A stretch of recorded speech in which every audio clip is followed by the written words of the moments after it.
1962, January 8, a USAF, KB-50 510465, 427th A.R. Squadron, was lost over the Atlantic between the U.S. East Coast and the Azores.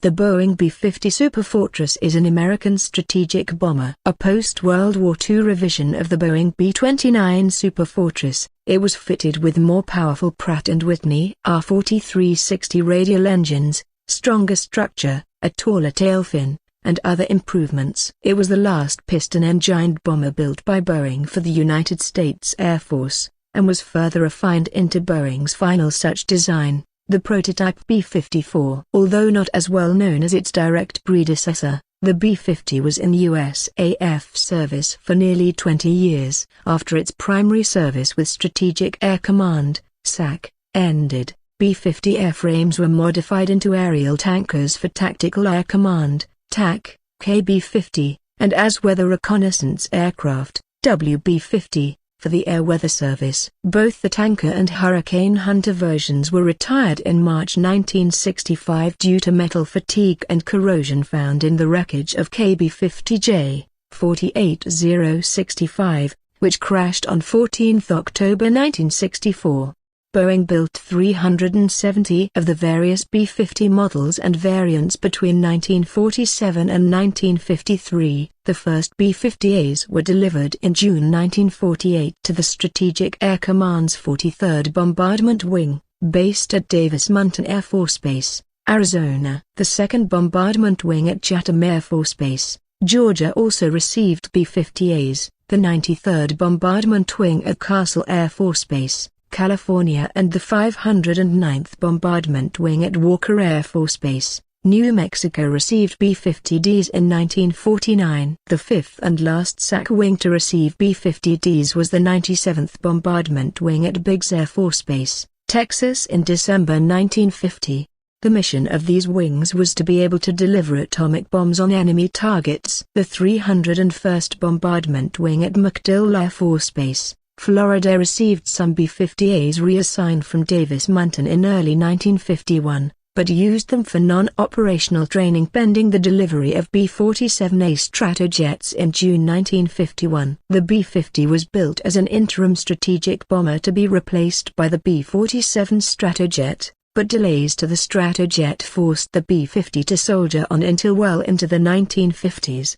A strategic reconnaissance version of the B-50B, the RB-50, was developed in 1949 to replace the aging RB-29s used by SAC in its intelligence-gathering operations against the Soviet Union. 3 different configurations were produced, which were later redesignated RB-50E, RB-50F, and RB-50G.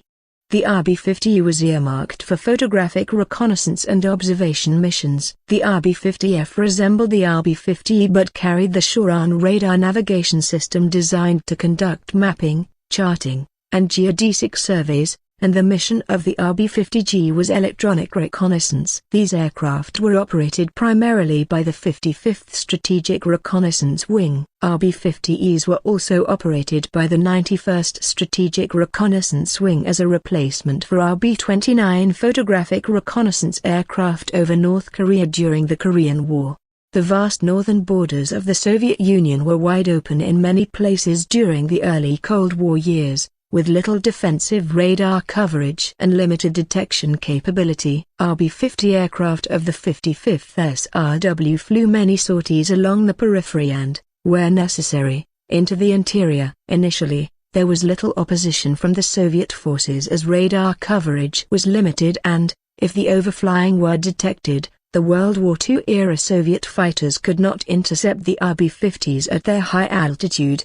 The deployment of the MiG-15 interceptor in the early 1950s made these flights exceedingly hazardous, with several being shot down by Soviet air defenses and the wreckage being examined by intelligence personnel. RB-50 missions over Soviet territory ended by 1954, replaced by the RB-47 Stratojet intelligence aircraft that could fly higher at near supersonic speed.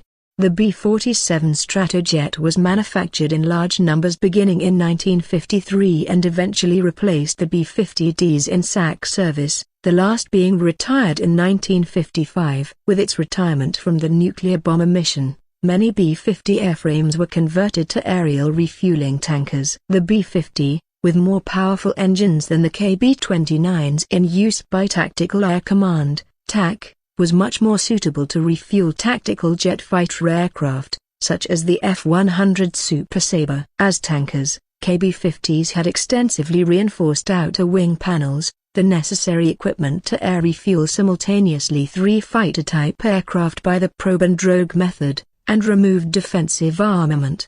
The first KB-50 flew in December 1955 and was accepted by the Air Force in January 1956. The tankers steadily entered the operational inventory of TAC, supplanting TAC's KB-29s. By the end of 1957, all of the command's aerial refueling squadrons had their full complement of KB-50s, and later KB-50Js with 2 General Electric J-47 jet engines were used by TAC, and also by USAF and PACAF overseas as aerial tankers. Some were deployed to Thailand and flew refueling missions over Indochina in the early years of the Vietnam War. In addition to the aerial tanker conversion, the Air Weather Service by 1955 had worn out the WB-29s used for hurricane hunting and other weather reconnaissance missions. 36 former SAC B-50Ds were stripped of their armament and equipped for long-range weather reconnaissance missions. The WB-50 could fly higher,